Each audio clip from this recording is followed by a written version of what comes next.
tere tulemast Tarkvel teadvel looja Youtube'i kanalile ja Facebooki seinale. Mina olen Kadri ja minuga on täna siin vestlemas Jana või Jana on vist täpsem öelda. Et Ükskõik. jah, tere tulemast, Jana. Tere, Ja väga meeldiv, aitäh. sinuga meil oli au kohtuda, taas kohtuda üle pika aja, siis nagu selgus just hiljuti 1. detsembril, kui Triin kutsus meid kokku sellisele naiste koosloomisele ja, ja minu arust, minu jaoks oli see selles mõttes täielik üllatusmuna, et kui nii, nii saab öelda, et see oli see hästi tagasihoidliku olekuga ja selline rahulik ja tagasihoidlik ja siis, kui sa ühel hetkel suu lahti tegid ja siis see kuld, mis sealt hakkas välja pritsima, siis ütlesin, oh my god, kui põnev. Ma lihtsalt teadsin, et juustutükikene läks taldriku ääre peale tagasi ja ma lihtsalt kuulasin ja ma olin nagu, oh my god, kui huvitav ja täiega kaasatõmbav info. Ja kuna mida rohkem olen üles ärganud, seda tugevamat ühendust ma tunnen loodusega ja ka muret tegelikult looduse pärast ja need hiiepaigad on tulnud mu teadvusesse ja kõik selline nagu maa ja metsade hoidmine ja märkide nägemine ja kõik see kuidagi kõnetab ja tundub, et see on nagu tegelikult nii loomulik osa meist, aga midagi, mille me oleme nagu täiesti unustusse jätnud. Ja siis ma sain teada selles kokkusaamises, et sinul on olnud au suhelda siis Mehhikos, ma saan aru, on need. Kas ma sain õigesti aru, et Jah, Mehhikos, nii Mehi-, Mehhikos kui ka inuitide ja Arizona indiaanlastega ka. mhm. Et selliste iidsete rahvastega ja kultuuridega, kellel on siis nagu sügavaid tarkusi, mis ei ole hävinenud, mis ei ole ununenud just sellest, et kuidas maaga kooskõlas elada on ja kuidas siis ja mida siis kõike veel tegema peaks selleks, et see kooskõla ja harmoonia säiliks. Et kuidas sina endas avastasid selle kire või huvi nende teemade vastu? Oi, eh, mina lapsest saati ikkagi tundsin väga selliseid ülevaid tundeid, kui ma viibisin looduses ja eriti Männimetsas mere ääres.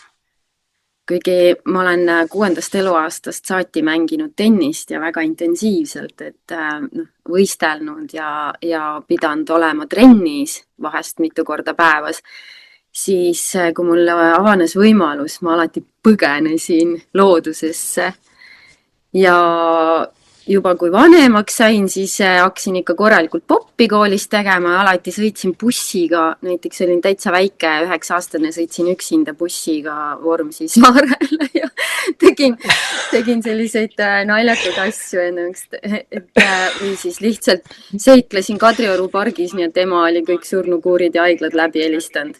Et sellega ma olen sündinud, selle tundega, aga jah, et see ei olnud mulle alati nagu nii lihtsasti kätte saada, ma olen kasvanud ikkagi, nagu ma olen naernud betooni vahel ja kollaste pallidega, et keegi mind õpetanud otseselt ei ole. Aga tunne kuskil sellistes nagu väekates paikades, ma mäletan lapsest saati koos vennaga, see oli väga ülev tunne, alati väga ülev tunne. Võib öelda, et selline orgastiline tunne kehas alati, sellised liblikad olid kõhus. Okei, väga kihvt. Aga kuidas sa siis leidsid tee sellist, ma tahaks öelda, noh, meie mõttes need on ikkagi kauged ja samal ajal mulle tundub, et kõik inimesed vist ei pääsegi ligi sellistele tarkustele ja sellistele kontaktidele, kui sina oled saanud. Ja jaga natukene, kus sa siis oled käinud ja kellega sa oled kontakteerinud ja mis infot sa oled saanud? No selline spirituaalne väga sügav ärkamine algas täpselt 2012, kui ma sattusin selliste huvitavate inimestega kokku, kes mulle nagu sellise tõuke andsid sellele teele minemiseks ja 11. detsember ja 2012 loomulikult kõik teavad seda Maiade kalendri nii-öelda ühe tsükli lõppu, et ju see oli siis kuidagi ju ma olin selle siis endale planeerinud nii ära, et ennem kui ma siia maa peale tulin, et ma ikkagi olin sellises aastaid või rohkem öelda, et terve dekaad sellises pimeduses või uurisin kuidagi neid maid, et täiesti ennast kaotanud ja eneseväärikuse kuidagimoodi tead ümber pööranud, et ei tundnud oma jumalikkust või sellist kuidas ma ütlen, selliste kõrgemate jõudude armastust ja nii nagu ühiskond ka pidin ise hakkama saama ja selline, kuidas see väga suur väljakutse kuuluda kuhugi, olla osa mingist suuremast nii-öelda kogukonnast, kõik oli väga tagurpidi, kuni ühel hetkel ma tundsin, et nüüd aitab. Ja mul on üks väga hea sõber Indrek Tammoja, kes ütles, et no nii, kui sa oled valmis, siis lähme teele. Ja me kuidagi töötasime kunagi koos Egiptuses ja ma tahtsin minna väga Egiptusesse püramiide vaatama juba väga väiksest peale tahtsin minna, sest kuidagi väiksest peale mul olid sattunud 3 pisikest püramiidi minu kätte ja siis mul oli selline unistus ja mulle väga meeldis see film Kleopatrast, see oli üks mu lemmikuid filme, ma arvan, ma vaatasin seda 50 korda. Ja siis, kuna vahendeid ei olnud minna püramiide vaatama, siis ma sebisin omale töökoha Egiptuses ühe Eesti tüdruku juurde, kellel oli seal ilusalong. Ja niimoodi ma saingi minna Egiptusesse, nii ma sain näha püramiide ja tunnetada ja mingisugune väga tugev kutse, et väepaikade suhtes üldse. Mitte nii väga selle maa inimeste või kultuuri, aga võt just nende väepaikade suhtes oli selline tõmme. Aga siis ma ei olnud veel üldse sellest nii teadlik. Aga mingisugune südamekutse oli. Ja siis me saime Indrekuga seal sõbraks, kuna tema oli see tuurliider seal, nii-öelda tema korraldas neid väljasõite sinna püramiididesse ja meist said sellised head sõbrad tänase päevani. Ja kui tuli aasta 2012, siis ta tutvustas mulle, kuna tema oli juba teele läinud ja palju rohkem reisinud kui mina, siis ta tutvustas mulle teistsugust kultuuri, neist Amazonase indiaanlaste kultuuri ja nii kuidagi juhtus, et jumalik juhatus, et ma tegelikult sain ka mehhiklastega tuttavaks Müürivahe tänaval puhtjuhuslikult. Ja see õpetaja mul, kes on nüüd 9 aastat olnud, tema sattus Eestisse nii, et tema oli kunagi 30 aastat tagasi keerutanud gloobust. Et ta mõtles, et ta on mexikade nagu asteekide järeltulija. Ja ta mõtles, et kui ta kunagi Euroopasse läheb, et kuhu ta siis läheb ja pani näpu Eesti peale. Ja siis 30 aastat hiljem ta sattus kuidagimoodi Soome, keegi oli ta sinna kutsunud ja siis ta ütles, et kuulge, et aga Eesti on ju siin samas lähedal. Ja nendega koos oli üks Eesti trukk, Katre, mu hea sõber, ja ta tõi ta Eestisse ja nii me saime siin tuttavaks. Ja kuidagi see oli selline äratundmine, mul oli selline tunne, et on mu vend. Ja siit edasi ta läks juba Lepase Reega. Et mind kutsuti kaasa, ma olen temaga reisinud palju Euroopas, Hollandis käinud, Inglismaal, Prantsusmaal mitmeid kordi ja Mehhikos ja olen teinud palverännaku Virarika indiaanlaste juures Oaxacas. Et siis jah, nii ta on läinud, kuni ta ütles ükskord mulle, et meie mehed, et me oleme frontlinerid, et tõelised medicine womanid on vanaemad. Et kui on aeg käes, siis jõuad nendeni ja siis nii juhtus nüüdseks siis 4 aastat tagasi sattusimegi Mehhikos vanaemade juurde. ja noh, võin öelda, et need igitelgid ja vanaemade õpetused on küll, ütleme nii, et mehed on nagu sellised, nagu Mehhikos eriti selline väga macholik kultuur ja selline minek ja nagu tundub, et kõik on hästi, hästi selline väljapoole tugev ja laud, nagu need seinad värisevad. vanaemade õpetus on selline hästi pehme, hästi sügav ja ma pean ka Mona Polakat üheks oma selliseks nagu teejuhiks, Arizona vanaema ja tema ütles, et soft is strong. Pehmus ja õrnus on tegelikult see tugevus.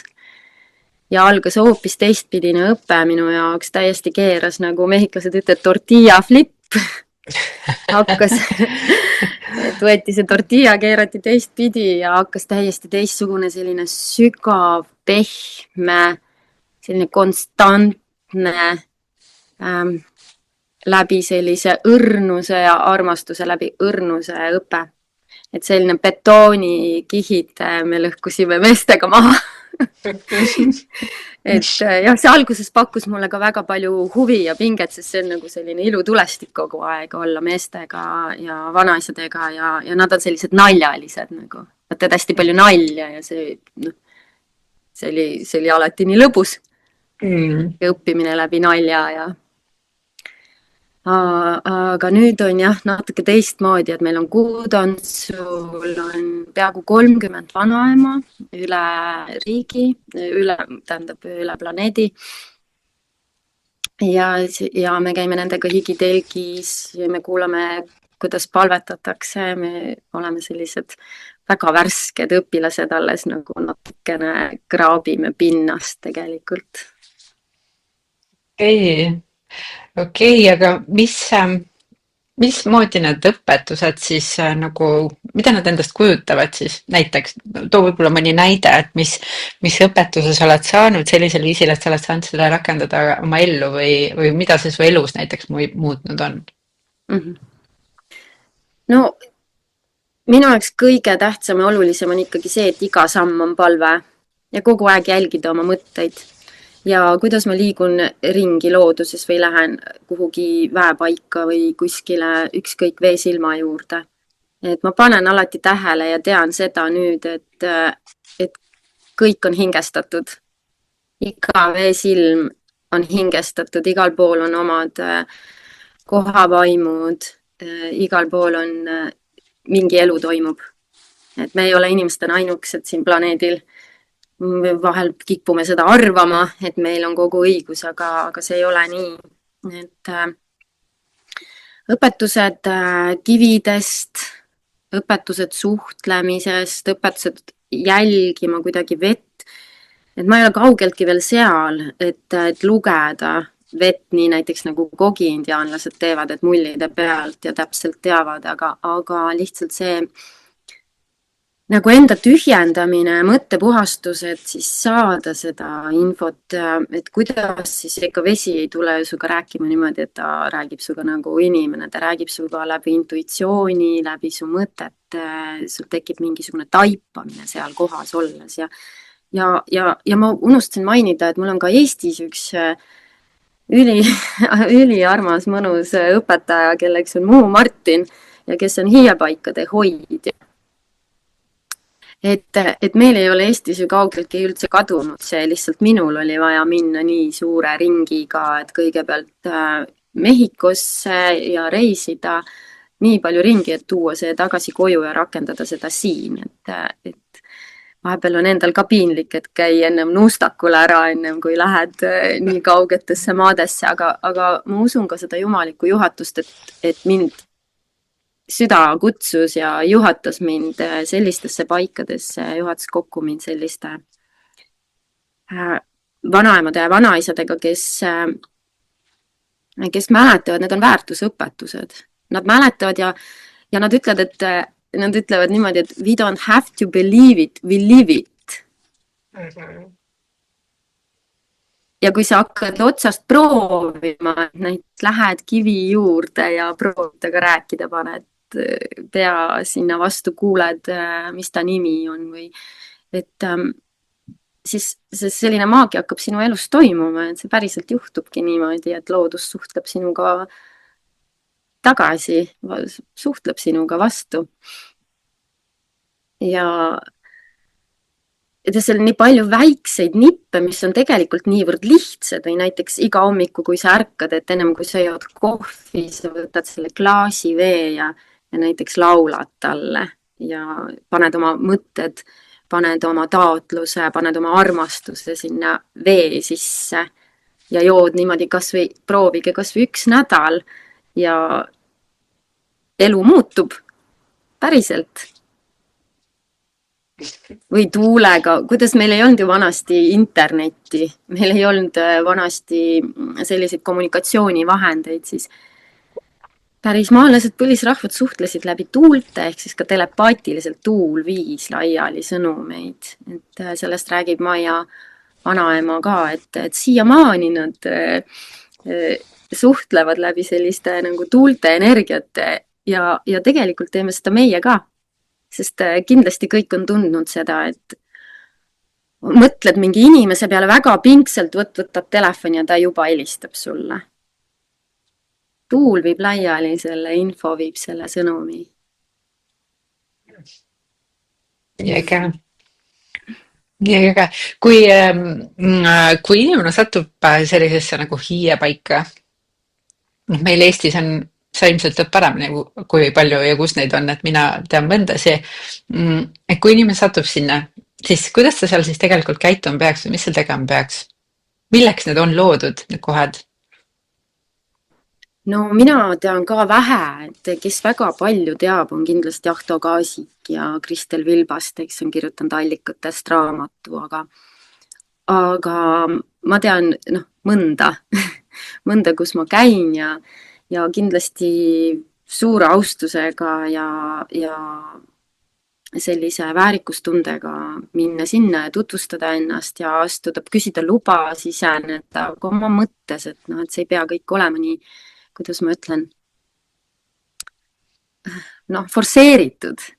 Ehk siis te tead, see tunne on su südames ja mõndades hiiepaikades ongi kohe sellised kohad, kus sa koputad, et kui sa lähed oma sõbrale külla, sa ju samamoodi koputad, sa ei marsi lihtsalt talle keset suurt tuba ja hakka mingit oma juttu rääkima, sa ikkagi lood selle suhtluse, et tere, kuidas sul läheb, kuidas te siin elate, mis teil siin nagu plaanis täna on, et selline nagu kommunikeerumine või suhtlus ja siis erinevates hiiepaikades muidugi tehakse erinevaid toiminguid.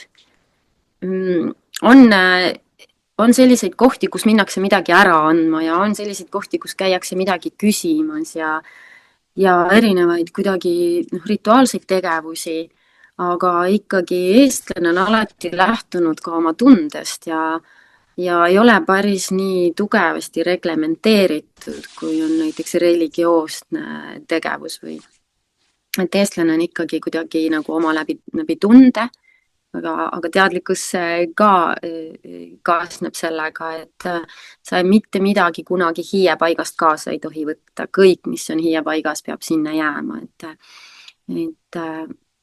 parem on, kui sa ei aja oma isiklikke asju seal hiiepaigas ka. Ja kõik, mis sa räägid hiiepaikades, see võimendub ja seda on tähele pannud meie esivanemad, et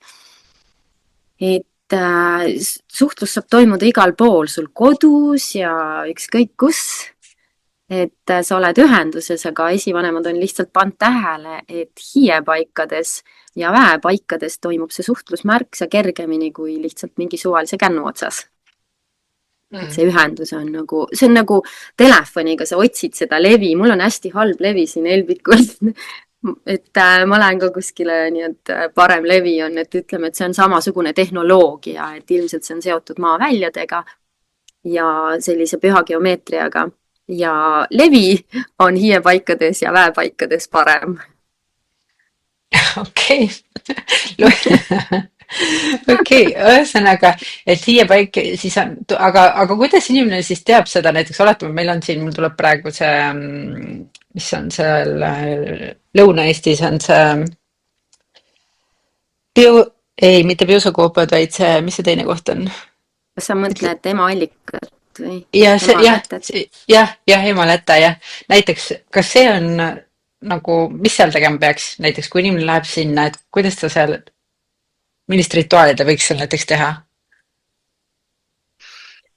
oi jaa, no mina, kui seal olen käinud oma hea sõbranna Triinuga, kes seal lähedal elab, siis tavaliselt meie lähme sinna lihtsalt tänu avaldama.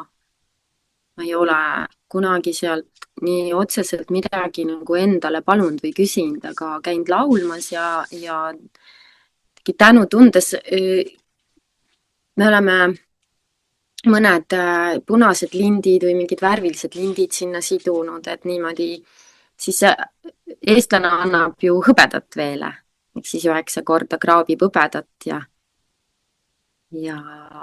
et see hõbevalge nagu, et ja kindlasti sellel on ka mingi loogiline seletus ka, et hõbe ju puhastab vett. Et kui minul on ka kodus selline vesi, mis ma joon, ta on mul valmis pandud, mul on hõbe seal sees. Ja siis kui endale võtta vett nüüd, siis noh, maarahvas ei pannud otse nagu emaallikasse oma ämbrit või kannu või võtsid esimese nagu käänu tagant vett, et mitte otse sinna, kust vesi välja tuleb, vaid juba käänu tagant. Aga seda saab uurida, et on palju targemaid inimesi kui mina, kes on nii palju siis Eesti pärimust ja uurinud ja raamatuid kirjutanud neid pühapaikade kohta, et kus siis on ju need silmaallikad ja meil eesti keeles on selles mõttes hästi lihtne, et meie keel on, ma ütleksin, selliseid koode täis, et me ei pea siin nii väga isegi häkkima seda lahti, kui on silmaallikas, siis see kindlasti tervendav allikas. Ja kõikide hiiepaikadel on kuidagi omad kohad ja see pärimus on kõik tegelikult päris palju on meile kirja pandud. Okei. Kui liukivid, titekivi. No kui on titekivi, siis käiks ikka titte küsimas. Selles mõttes on nagu suht lihtne meil Eestis. Okei. Aga need, nüüd kui tulla tagasi nende, ütleme, indiaani tarkuste juurde, siis kas on nagu midagi, mida nad võib-olla on juba tahtnud nagu pikemat aega, et suurem hulk inimesi teaks?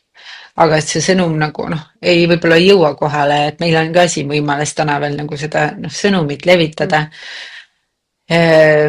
Midagi, mis on seotud looduse ja inimesega või üldse meie tulevikuga äkki, on sul midagi sellist jagada? Jah, et see sõnum, ma tunnen, et on ikkagi see, et hakake suhtlema loodusega otse. Et väga palju on igasuguseid teadusuuringuid ja kuidas vett puhastada ja kuidas see ja teine kolmas tehnoloogia. Ja kui kogi indiaanlased olid Eestis, siis meil oli sellel konverentsil ka väga palju teadlasi, väga palju teadlasi. Ja nende küsimus oli nii, aga kas sa oled kunagi rääkinud otse veega? Ja teadus jääb selle koha pealt nagu tummaks. Me oleme küll uurinud vett ja me mõtleme vee peale ja me leiutame igasuguseid tehnoloogiaid ja nemad küsivad uuesti, kas te olete proovinud otse veega rääkida. Et ärgata üles sellesse, et kõik on elav, kõik on hingestatud, igal väiksemalgi rohuliblel, isegi küünla ja jalal on hing sees. Et lihtsalt see sõnum on minu meelest tuleb väga tugevasti läbi, et läbi selle ärkamise, et märgata ka seda, et kõik elemendid on hingestatud, kõik on elav. Ja nagu algatada see suhtlus, kommunikatsioon. ja siis võib-olla saame mingid paremad vastused ka. Aga noh, usk sellesse, et see päriselt on elus, jah, see tegi äratada endas selline et me ei ole nagu looduse omanikud, vaid me olemegi loodus, me oleme osa sellest. Me ei saa omada maad, me oleme ainult maa hoidjad. See ei ole kuidagimoodi siin minu oma, täpselt samamoodi nagu ei ole minu oma kuu või tähed või päike ei saa olla maa. Meie oma, meie kuulume maale. Nii on, jaa. Kuule, aga räägime natuke meie sellest ühisest teekonnast ka, et jaga natukene, mis see teema oli, mida sina tood sellesse ruumi? Sul oli seal mingi neli sammast või midagi 4 sellist? elu alustala vist oli, jah. Jah, just. Et jaga natuke seda poolt, ava natuke. Jah, no tsipa. Tsipast, tsipa.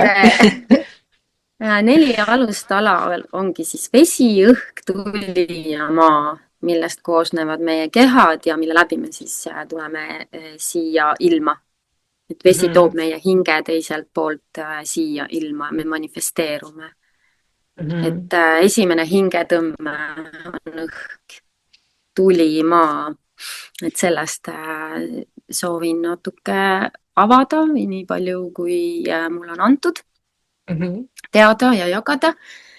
Et, ja meie tervis sõltub nendest kõikidest 4 elemendist, et kui meil on midagi tasakaalust väljas, siis tähendab seda, et meil on mõni element tasakaalust väljas. Praegusel ajal kipub väga tasakaalust väljas olema õhk ja sellega kaasnevad väga palju mentaalseid probleeme. Ja jah, kuidagi seda teemat puudutada, et vesi on meie ema. Et veest me oleme tulnud ja vesi on meie esimene kodu 9 kuud. Kust esimene hingetõmme tuleb esimene õhk sinu kehasse sisse, see hingestatus. Siis, ja edasi siis looduse keel, et täpselt see, millest me praegu rääkisime, et ma juba rääkisin kõik ära. Ma ei teagi, mida ma nüüd enam jagan, aga põhimõtteliselt jah, et selline suhtlus loodusega ja kuulata ta vastuseid ja võtta aega, et aeg on ju ka selline, Maiad ütlevad, et aega saab venitada, aega saab kokku tõmmata, aeg, ruum. Siis paljudes vanades keeltes on aeg ja ruum üks ja sama sõna. Et ei ole 2 erinevat mõistet selle jaoks. Ja kui me võtame selle aja ja me aeglustame ennast, siis äkitsi tekib aega juurde. Kuidas see on võimalik? Aga nii on. Proovi nädal aega. Te lihtsalt ei peagi uskuma, lihtsalt proovige ja sealt tuleb juba see teadmine. Ja siis loomulikult sellised nagu rännakud metsas või kuidas leida või kuidas ära tunda mõni selline vägevam olend, et kuidas saada kätte nende nimi võib-olla või kuidas loodus suhtleb vastu sinuga või panna tähele märke, et meile tehti selline test, et me pidime leidma ühe enda jaoks väga vägeva paiga. Enda jaoks ei ole üldse märgistatud hiiepaik kuskil püha hiie raamatus või kuskil, aga enda jaoks, et kui sa tunned ära, et võt, see on see koht. Ja siis me pidime seal istuma pool tundi ja jälgima, mis mõtted meil seal pähe tulevad. Ja ma sattusin rabasse ja tuli mu juurde mesilane. Ja see mesilane oli nii kaua minu juures ja see oli veel selline päev või kuidagi, ma polnud üldse mesilasi näinud. Kuidagi selline vihmane, nad tavaliselt ei tulegi sellise ilmaga oma tarest välja. Ja siis ma istusin selle mesilasega ja küsisin, et mis sa mulle öelda tahad. Ja mesilane ütles, et siin all on vesi. et sa istud vee peal ja kõik see vesi, mis on nähtamatu, mis on maa all, see peab olema puutumatu vesi, see on ürgema, ta ei tohi saada päiksevalgusest puudutatuna, sest et ta ongi tume vesi, nii nagu meie kehas on tumedad veed. Et kui ta saab kokku päikesega või päike ta üles soojendab, see ongi selle meie maa või planeedi kliima soojenemise põhjustanud, et vesi, mis on ürgne, mis peab olema maa all, mis toidab allikaid, allikad on tema tütred, tema lapsed, see on loodud joomiseks või igast järvest ja jõest me tegelikult peaksime saama juua vett, aga see ei ole hetkel võimalik. Et siis see mesilane ütles, et sa istud vee peal, et sa oled oma ürgema peal. Ja see peab olemagi seal maa all. Ja meie kohus on siis kaitsta vett, et ei toimuks mingisuguseid kaevandusi sellistes kohtades nagu karstiala, et sellest sõltub kogu kontinendi elu. Et väike mesilane, aga nii suure sõnumiga. Wow. Üli huvitav. See on tegelikult kogi indiaanlaste sõnum, aga see oli nagu kinnitus sellelt mesilaselt, et sa oledki siin, sest et seal olid sellised taimed, millest ma nagu kohe alguses ei jaganud ära, et ma istun vee peal. Meil on üldse väga naiselik loodus Eestis, ta on väga pehme, väga naiselik, et kui nüüd ma olen saanud võrrelda, et ma olen käinud Texases kõrbes ja Virikuta kõrbes ja see on väga rahv, väga tugev selline kaktus, selline väga maskuliinne, selline jõuline, et sealt naljalt võtta ei saagi, aga meil on selline naiselik, pehme, sellised, ma saan minna iga kell palja jalu suvel mere äärde, et mida ma iialgi ei teeks Texases või Virikutas. Ja, vaata see on, sa tood praegu, rikastad seda eluvaadet nende detailidega, mille peale inimene ei tulegi, et selles mõttes see kui ma sind kuulan, siis selle loodusega suhestumine ja need iidsed tarkused esiemadelt ja nendelt indiaanlastelt on nagu tekitavad elu sügavust juurde. Nagu sul, see ei olegi enam lihtsalt see 3D, mida sa oma silmadega nagu ja ütleme sellise pragmaatilise pilguga vaatad, vaid sellel on nagu kui sa siis võtad selle hetke, et võid kohale zoomid sinna sisse, siis seal tekib nagu täiesti uus maailm. Jaa. Jah, väga äge. Aitäh sulle, Jana, selle jagamise eest. Jälle ütlesin Jana. Jana. Õigesti ütlesid. Okay. Jana on õige. Okei. Nii. Väga hea, siis meil läks täppi. Igal juhul aitäh sulle selle jagamise eest ja meil kindlasti tekib veel võimalus siis juba detailsemalt ja sügavamalt sind kuulata sellel naiste teekonnal, mis algab siis juba 6. jaanuaril ja kestab 12 nädalat järjest, et sa ise mäletad, mis kuupäeval, ma tean küll, see oli 0303. Ja 9. nädal, et numbri maagia minu jaoks. Ja, sest täna me salvestame ka 3. Jah, just ja täiskuu, et see on kõik olnud, et tõesti, kui sa oled avatud maagiale, siis maagia hakkab lihtsalt juhtuma sinuga, et võrratu. Selle kohta ütlevad mehhiklased, et kui me kalender on 1260, siis see on nagu selline sagedus, kus väga palju maagiat ei toimu ja elab väga selline lineaarne kastikese elu. Aga kui sa tuunid 13.20-sse, mis on siis tõeline päris kalender, on seotud maaemaga ja seotud maailma liikumiste, universumi ja tsüklitega, siis hakkab toimuma maagia. Jaa, 13 on siis need või tähendab kuutsüklid enne, jah? Jah, et... Aga mis see 20 on? 20 on siis need navallid, aga 20 on tegelikult see, et meil on 10 sõrme ja meil on 10 varvast. Ja need 10 varvast on sinu juured, mis lähevad maasse, nad on ühenduses maaemaga ja need 10 sõrme, kes on ka su 2 loojat, on ühenduses siis taevaga, taeva isaga nii-öelda piltlikult.